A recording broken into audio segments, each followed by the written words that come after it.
Notre objectif ce matin, à travers cette séance économie zen, zéro émission nette, quelle équation pour la chaîne alimentaire et j'ai envie de dire quelle équation pour la coopération agricole. Notre objectif, c'est bien de vous proposer une approche globale de l'ensemble des problématiques et de la complexité de ce sujet qu'il faut aborder dans toute sa dimension et très en perspective. Ce que nous avons dans notre assiette en France représente un gros quart de l'empreinte carbone d'un Français. Et tant que nous n'avons pas commencé à diminuer la concentration de CO2 dans l'atmosphère, je dis bien la diminuer alors qu'aujourd'hui elle augmente, la température planétaire continue d'augmenter. Il faut que les émissions planétaires baissent de 5% par an, tous les ans, à partir de maintenant et pour au moins 2 générations. 5%, c'est le pourcentage de baisse qu'on a eu en 2020 sur Terre à cause du Covid. Maintenant, comment on pourrait réorienter cela ?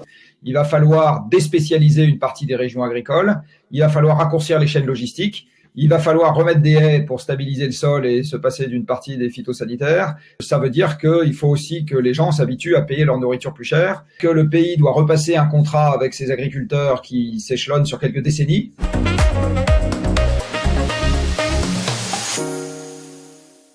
Être neutre en carbone en 2050, ça veut dire en 2030 avoir défini les procédés, les sources d'énergie, la capacité par les procédés d'utiliser les sources d'énergie et le type de formulation de produits qu'on va utiliser dans les 20 années suivantes. La question de la spécialisation des bassins de production va commencer à poser problème si on veut aller vers cette économie zéro carbone. On voit l'engagement des coopératives vers la neutralité carbone qui est quelque chose d'extrêmement frappant. Sur les 10 dernières années, par exemple, on a réduit nos consommations d'énergie spécifique de 10%. Aujourd'hui, face à l'enjeu climatique, nous engageons la coopérative vers la neutralité carbone en 2050.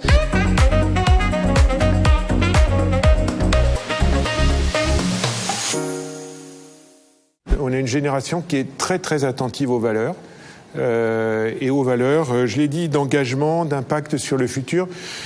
Et donc ça, il faut le prouver.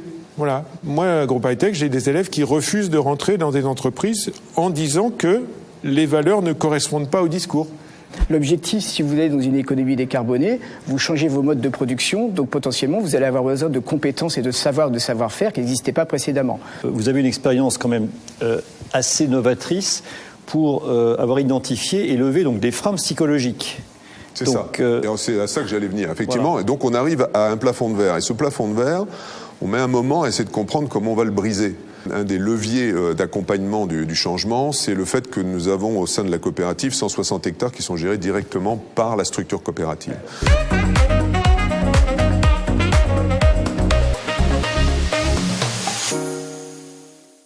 À moyen terme, il faut trouver un nouveau modèle et ce nouveau modèle, on pense pouvoir le trouver avec une augmentation du prix du carbone. À court terme, on a décidé d'utiliser le plan de relance pour accélérer la transition écologique, notamment de l'industrie, en particulier de l'industrie agroalimentaire. Avec la coopération agricole, nous menons vraiment un vrai partenariat pour le développement de notre pacte vert. On a travaillé sur le financement du groupe Eureden pour son développement. Et dans ce financement, nous avons intégré des indicateurs RSE.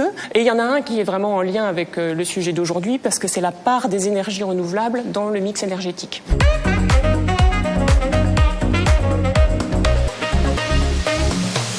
Moi, je crois beaucoup en la science et je crois beaucoup en la raison. C'est peut-être mon côté ingénieur que vous évoquiez, mais je pense que dans le débat public, la raison, la science, parfois manquent. Les conditions de réussite aujourd'hui, Dominique Chargé, qu'est-ce que c'est ? Moi, comme priorité numéro 1, et nous en parlons souvent avec le ministre, c'est pour nous de ne pas dissocier, de vraiment allier ce que sont aujourd'hui la nécessité dans la conduite et la réalisation de ces transitions et la compétitivité de nos métiers de l'agriculture et de l'agroalimentaire. Donc la seule compétitivité, la vraie compétitivité, c'est une compétitivité hors coût, qui est une compétitivité de qualité et qui fait, comme le disait Dominique Chargé, d'ailleurs que nos produits sont plébiscités à l'international.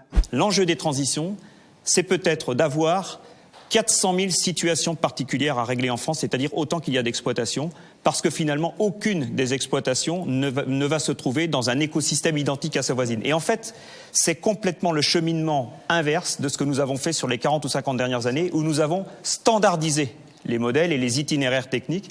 Comment on crée un dispositif qui permet à l'agriculteur de mettre en place des pratiques culturelles qui captent du carbone, ces pratiques culturelles donnant lieu à des crédits carbone qui sont valorisés ensuite sur les marchés crédits carbone, qu'ils soient obligatoires ou volontaires.